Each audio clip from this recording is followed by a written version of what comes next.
नमस्कार, आप देखना शुरू कर चुके हैं आर पार और मैं हूं आपके साथ अंजलि सिंह। अगर आज आप अपना स्टार्टअप शुरू करना चाहते हैं तो सबसे पहले कौन सा शहर या राज्य चुनेंगे?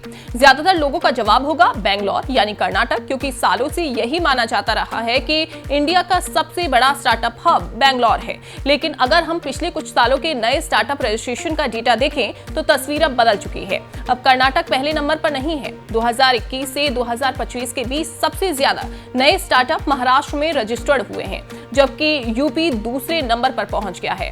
कर्नाटक तीसरे नंबर पर है। यही नहीं, यूपी के कुल स्टार्टअप में से करीब एक तिहाई सिर्फ नोएडा और ग्रेटर नोएडा में है और पिछले एक साल में यहां स्टार्टअप की संख्या 53% की बढ़ोतरी दर्ज की गई है।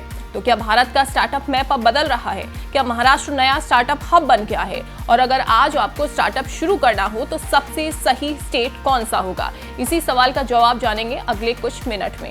चलिए सबसे पहले हम डेटा देखते हैं। कॉर्पोरेट मामलों के मंत्रालय यानी मिनिस्ट्री ऑफ कॉर्पोरेट अफेयर्स के अनुसार 2021 से 2025 के बीच इंडिया में लगभग 1.7 लाख नए स्टार्टअप रजिस्टर्ड हुए हैं। इनमें सबसे ज्यादा स्टार्टअप महाराष्ट्र में रजिस्टर्ड हुए। महाराष्ट्र में 28,166 स्टार्टअप रजिस्टर्ड हुए।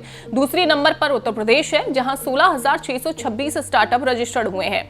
इसके बाद कर्नाटक में 15,474, गुजरात में 15,389 और दिल्ली में 14,645 स्टार्टअप दर्ज किए गए।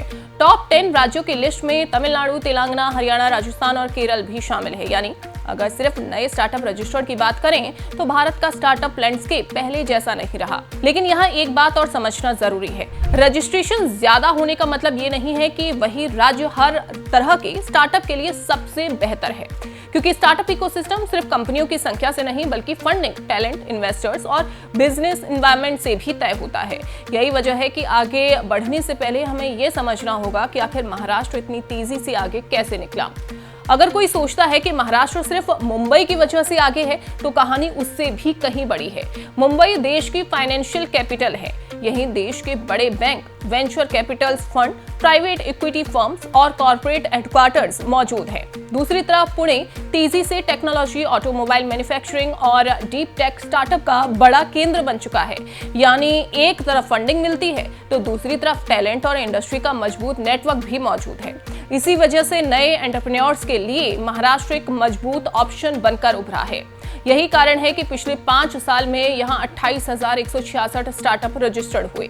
यानी देश के करीब हर 5 नए स्टार्टअप्स में से एक महाराष्ट्र में रजिस्टर्ड हुआ। अगर महाराष्ट्र का पहले नंबर पर आना उम्मीद के मुताबिक था तो सबसे बड़ा सरप्राइज उत्तर प्रदेश भी है, क्योंकि कुछ साल पहले तक स्टार्टअप की बात होती थी तो चर्चा सिर्फ बेंगलोर, हैदराबाद या पुणे की होती थी। लेकिन अब उत्तर प्रदेश 16,624 नए स्टार्टअप रजिस्ट्रेशन के साथ देश में दूसरे नंबर पर पहुंच चुका है। इतना ही नहीं, इस सफलता के पीछे पूरा राज्य नहीं बल्कि नोएडा और ग्रेटर नोएडा सबसे बड़ा ग्रोथ इंजन बनकर उभरे हैं। अगर महाराष्ट्र की ताकत मुंबई और पुणे है तो उत्तर प्रदेश की ताकत नोएडा, ग्रेटर नोएडा बनता जा रहा है। अब सवाल है, आखिर ऐसा क्यों हुआ है? कुछ ही सालों में ये इलाका स्टार्टअप का नया हॉटस्पॉट बन गया है। कैसे बना? आंकड़े बताते हैं कि उत्तर प्रदेश में जितने स्टार्टअप हैं उनमें से करीब एक तिहाई सिर्फ नोएडा और ग्रेटर नोएडा में मौजूद हैं। पिछले एक साल में यहां स्टार्टअप की संख्या में 53% की बढ़ोतरी हुई है। इस दौरान 2,419 नए स्टार्टअप जुड़े और 31 जनवरी 2025 तक इस क्षेत्र में 6,146 DPIIT मान्यता प्राप्त स्टार्टअप हो चुके हैं। यानी उत्तर प्रदेश की स्टार्टअप ग्रोथ का सबसे बड़ा इंजन यही इलाका बन चुका है। इसके पीछे कई वजह हैं। दिल्ली से सीधे connectivity, Noida, greater Noida expressway, Yamuna expressway, metro network और बनने वाला जेवर इंटरनेशनल एयरपोर्ट, इन सभी ने बिजनेस शुरू करना पहले की तुलना में आसान बना दिया है।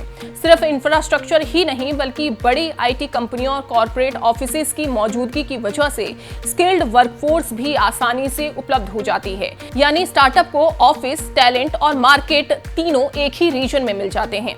किसी भी स्टार्टअप इकोसिस्टम की पहचान सिर्फ नई कंपनियों से नहीं होती। असल पहचान होती है कि वहां इनोवेशन कितना हो रहा है और नोएडा ग्रेटर नोएडा की यही सबसे बड़ी खासियत बनती जा रही है। इस समय इस रीजन के 150 से ज्यादा स्टार्टअप अपने पेटेंट रजिस्टर करा चुके हैं। कुल मिलाकर 444 पेटेंट दर्ज किए गए हैं। इसका मतलब है कि कई स्टार्टअप के पास एक से ज्यादा पेटेंट है। यानी यहाँ सिर्फ एप्स या सर्विसेज नहीं बन रही, बल्कि नई टेक्नोलॉजी, नए प्रोडक्ट्स और नए सॉल्यूशंस भी विकसित किए जा रहे हैं।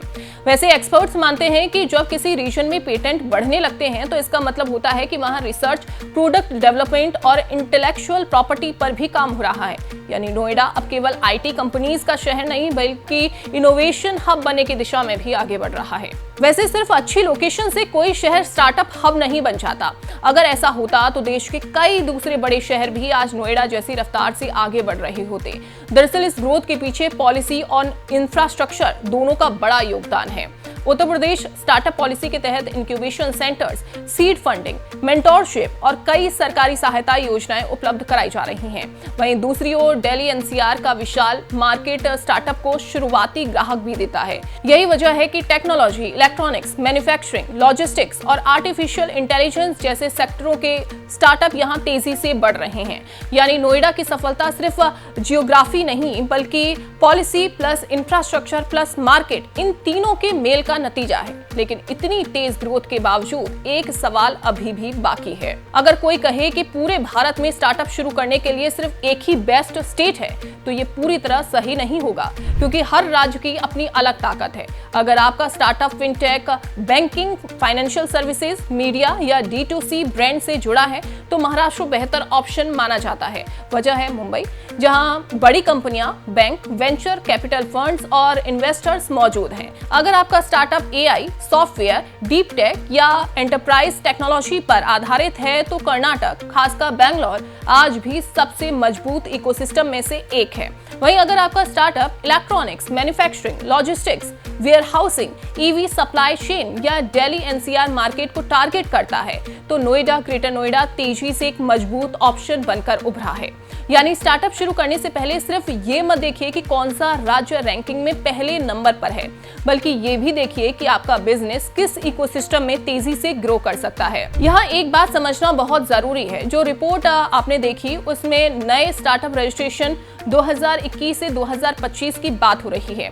इसका मतलब ये नहीं है कि कर्नाटक का स्टार्टअप इकोसिस्टम कमजोर हो गया है। आज भी बेंगलोर में देश के सबसे ज्यादा unicorn startup, venture capital firms, global technology companies और एक्सपीरियंस स्टार्टअप मेंटोर्स मौजूद हैं। दूसरी तरफ महाराष्ट्र में बड़ी संख्या में नए स्टार्टअप रजिस्टर्ड हो रहे हैं, क्योंकि वहां कॉर्पोरेट नेटवर्क, फाइनेंशियल इंस्टीट्यूशंस और बिजनेस अपॉर्चुनिटीज का दायरा काफी बड़ा है।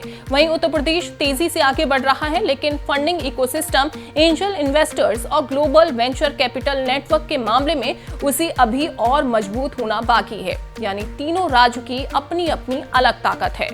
अगर आप आज भी सोचते हैं कि स्टार्टअप मतलब सिर्फ बेंगलोर, तो अब तस्वीर बदल चुकी है। महाराष्ट्र नए स्टार्टअप रजिस्ट्रेशन में सबसे आगे है, उत्तर प्रदेश सबसे तेजी से उभर रहा है और कर्नाटक आज भी टेक्नोलॉजी और इनोवेशन का मजबूत सेंटर बन चुका है।